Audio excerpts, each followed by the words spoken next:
Hello friends, welcome to our channel Study Virtually. Today we will discuss some of the basic concepts of macroeconomics. In one of our earlier video, we discussed some of the basic concepts of macroeconomics. These are some additions of the other basic concepts of macroeconomics. Now let's take stocks and flows. So stocks and flows are two fundamental concepts used to describe and analyze different aspects of economic activity. They refer to the quantities of certain economic variables measured over time. Now let's take what is stock. A stock is a quantity measured at a specific point in time. It represents a snapshot or accumulation of particular economic variable at a given moment. Stocks are essentially the quantity on hand at any specific instant. So the examples of stocks are, let's take wealth. So wealth means the total assets owned by an individual or a nation at a specific point in time. Similarly, we do have the example of capital stock.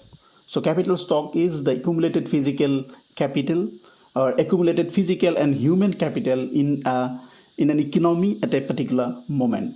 We can also take the examples of inventory. This means the quantity of goods and materials held by a firm or in the entire economy at a specific point in time. So the stocks are static and do not have a time dimension on their own. They represent a quantity existing at a particular moment, and changes in stocks over time are referred to as flows. Now let's take the other concept, that is flows. A flow, in contrast to stock, is a quantity measured over a specific period. It represents the rate of change of stock variable. So flows are dynamic and involve a time dimension. Some examples of economic flows are income. So income means what? The amount of money earned by individuals or business over a specific time period. Similarly, we do have the example of expenditure. This means the amount of money spent by individuals, business, or government over a period of time. And we also have the examples of investment. So investment is the change in capital stock of an economy over time. So flows provide insights into changes and movements within an economy. They are concerned with activities occurring over a duration, capturing the transactions and interactions that lead to changes in capital stocks. So there are some differences between stocks and flows. Now let's take the differences between stocks and flows. Firstly, stock represents to quantity at a specific point in time. On the other hand, flows represent a quantity over specific period of time. So the difference between point in time and period in a period of time. Secondly, stocks are accumulations or holdings at a point in time, but flows represent changes or movements over time period. Now let's take some other examples of macroeconomics, such as gross investment and depreciation, also net investment. Now what's gross investment and depreciation? Both gross investment and depreciations are important concepts in economics, particularly in analysis of capital formations, economic growth, and determination of nation's gross domestic product, that is also said as GDP. So now let's see what is gross investment. Gross investment refers to the total amount of new capital added to an economy during a specific period, typically 1 year.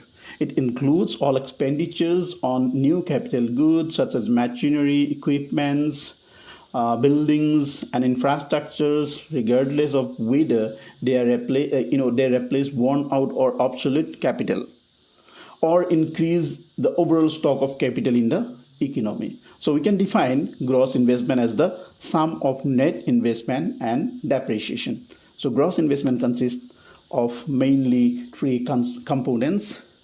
So firstly, business investment.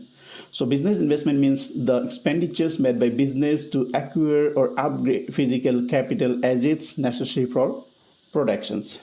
Secondly, residential investment. So this means the expenditure made by households and business on residential structures such as houses and apartment buildings. Similarly, we do have the example or a third component of gross investment is what that is, government investment. So government investment includes expenditures made by governments on infrastructure, public buildings, and other capital projects. So gross investment is a critical driver of economic growth because it contributes to the expansion of productive capacity and increases the potential output of an economy over time period. Now, what is depreciation? Depreciation, also known as capital consumption allowances, refers to the decline in value of capital goods over time period due to wear and tear, obsolescence, or aging. It represents the decrease in the worth of physical capital assets as they are used in the production process. So simply depreciation can be shown as the sum of gross investment and net investment. So depreciation can occur for various reasons, including physical deterioration of machinery or equipment, technological advancements, rendering capital obsolete, or changes in the market conditions affecting the value of assets. So depreciation is an important concept for understanding the true cost of maintaining the existing capital stock in an economy. It represents the amount of investment required just to replace the worn out or obsolete capital goods without necessarily increasing the total stock of capital. Now we can define the relationship between gross investment and depreciation. So the difference between gross investment and depreciation represents the net increase in the capital stock of an economy over a specific period. If gross investment exceeds depreciations, the economy experiences a net increase in the capital stock, leading to economic growth and expansion. Conversely, if depreciation exceeds the gross investment, the capital stock declines, potentially leading a reduction in the economy's productive capacity. So we now can show the relationship between gross investment, net investment, and depreciation with the help of certain formulae. Now let's take gross investment is the sum of net investment and depreciation. That means gross investment equals net investment plus depreciation. Similarly, net investment equals gross investment minus depreciation, and depreciation is the gross investment less net investment. So this is how we can show the relationship between all these, among all these three concepts. That's all for now. Thank you.